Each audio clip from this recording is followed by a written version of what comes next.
But tonight at 6 on Alaska's news source, tackled, attacked, and tased at the state fair. That's how some people are describing this video as an investigation is launched. We talked to the person who recorded it all. Plus, be careful in Kenai. A woman was attacked by a bear near her home. We have details on the encounter that could have been deadly. And a teenager dies after crashing into a trailer hitch while riding an ATV. How Alaska State Troopers are describing the incident in Delta Junction. Plus, increased rain gives a boost to river levels in the interior, causing flooding concerns for some. And new warnings tonight for that rain, wind, snow, even heat. I'll break down what you need to be prepared for. You're watching Alaska's news source. Well, right now you're looking at video showing the moments leading up to a man eventually being tased by police at the state fair. Just moments before his interaction with police, the man holding his daughter. Tonight, the entire interaction has many who have seen that video asking about how the police handled the situation. And right now we are monitoring a Palmer City Council meeting that's just starting. And while that happens, we have an update after the Palmer Police Department continues to describe the response to a 911 call describing a violent man who had an active arrest warrant. Oh, we have team coverage on it all tonight. Joe Allgood, he talked to the person who recorded the video we just saw, but we're going to start with Will Courtney in Palmer to walk us through the footage, a warning that some may find this video disturbing. What the What the Not okay, dude. That is not okay. What the Jeffrey Cook Reed said this happened as he was swapping his child with his daughter's mother at the state fair. On the video provided to Alaska's news source, you see Palmer police punch and tase him. His hands are free! His hands are free! His hands are free! What are you doing? It was scary. Like, it was just like pure protection. Like, Cook Reed, alongside his father and the mother of his child, recounted what that day looked like. His hands are free! there was nothing told to me on why I was being arrested or anything. In my head, I'm just getting my daughter ripped out of my hands. So, and they're like, stop resisting, and I wasn't even resisting anything. In a prepared release, Palmer police claim after a 911 call, they suspected Cook Reed was causing a disturbance, walking away with a baby, all while screaming and yelling, going on to say he was attempting to strike individuals, threatening bystanders, making threats to underage females, and as they approached him, they say dispatch confirmed he was wanted on an active fourth-degree assault warrant. And I didn't realize that they had reactivated my warrant. So I'm walking around thinking that I'm good, you know? Because I didn't know that I had a warrant. Woohoo! He denies all claims police have made, including he was harming his daughter. I can't physically look at her and be like, I know my kid's safe. I know my kid's safe because she's with me, but, I don't trust police because of all that situation that happened. How am I supposed to call the cops if something happens to my kid? He says the incident has left him shaken. It was just scary, and I seen her face was red, she was screaming, there was no reason for none of that. When we spoke with Jeffrey Tuesday, he told us that there hadn't been anything charged against him at this point, but that he is looking for legal counsel to file suit against Palmer police. Will Courtney, Alaska's news source.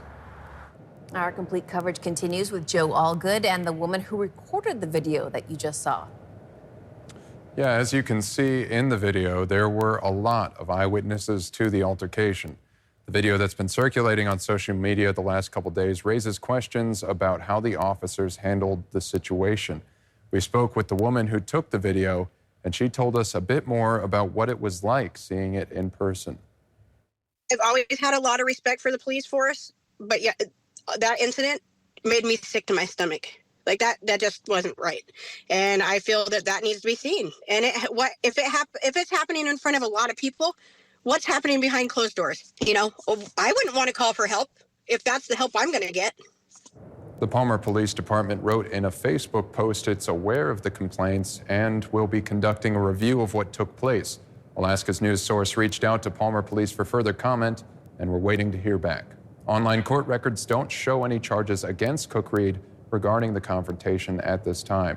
We'll monitor the council meeting that just started and update you on the late edition. Joe Allgood, Alaska's news source.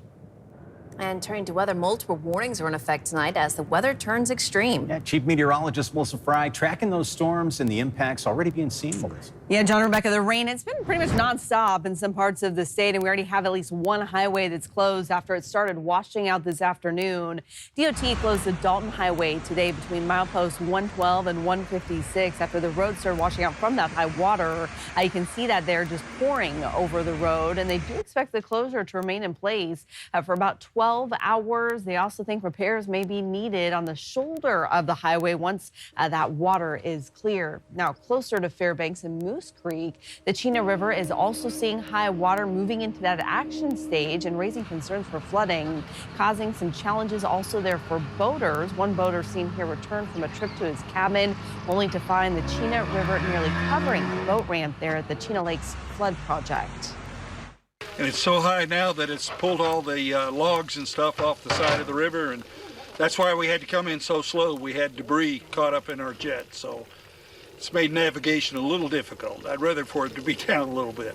Now, those river levels are expected to peak tomorrow in Fairbanks, but this time there's no concern of any significant flooding, at least in Fairbanks. So good news there. We are watching, though, for high water and also for snow and ice on the same stretch of highway. So the areas you see there highlighted in green, flood warning on the Dalton Highway, that's where we're seeing the washout. But further north into the higher elevations, winter storm warnings in effect as snow will mix in overnight tonight.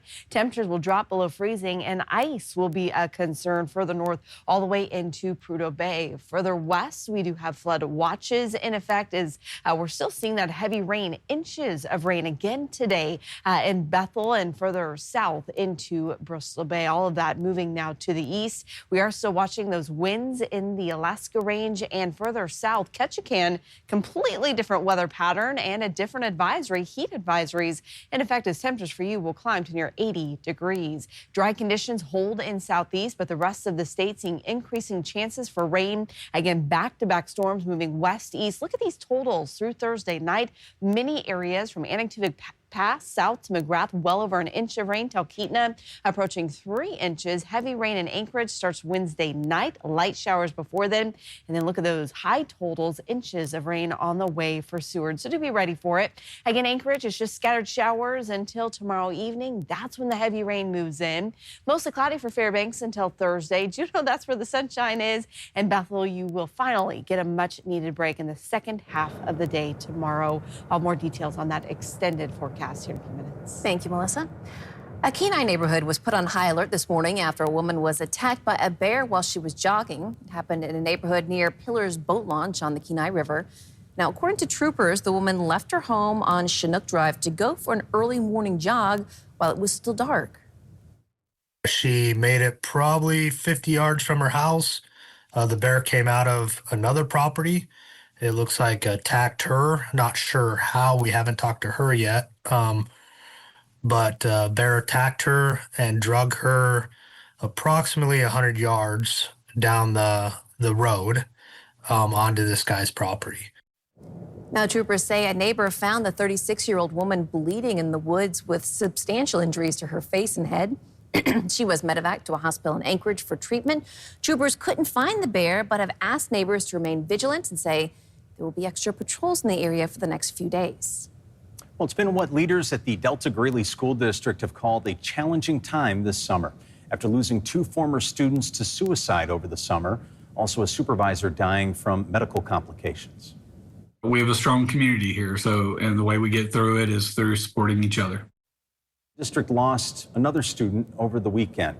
A 16-year-old died in an ATV crash Saturday morning. According to state troopers, the crash happened near the Richardson Highway in Delta Junction after the teen driving a side-by-side ATV crashed into a gooseneck trailer hitch. An adult passenger in the ATV was injured. The district telling us today the 16-year-old had been part of the lives for many years, adding that like other Delta Greeley students, he enjoyed nature. He was very outgoing when it comes to being out and riding ATVs. Support services are available right now at the school. We have a strong community here, and the way we get through it is through supporting each other. All All right, this Friday, the district will be bringing a crisis response canine therapy team to have a counselor and therapy dog work with the students. We should note, if you're someone struggling with depression, if you need assistance, please contact the National Suicide and Crisis Lifeline, that number 988. Still ahead, we continue to highlight African American Business Month. Yeah, we're going to show you a brand new mental health care center in Fairbanks and the impact that it hopes to have on the locals.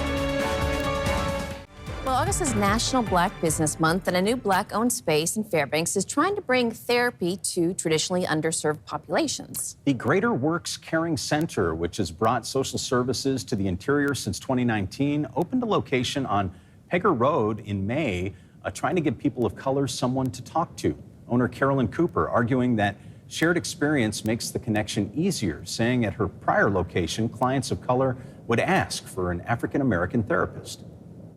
The value of it is to have someone, when you have like racial trauma, that can sympathize with you. Not saying that someone that is not a person of color can't sympathize, but sometimes it's more comforting to have someone that looks like you or who have been through some of the things that you've been through to provide that therapeutic process and go down that journey with you. And she says that the company accepts Medicaid for therapy sessions. And we've been talking about those storms lining up, moving west to east. Heavy rain, it's on the way for South Central. Thanks for listening. Click subscribe so you can get the latest podcast from Alaska's news source automatically. And stay up to date with breaking news and in-depth reporting available for free 24/7 with the Alaska's news source app.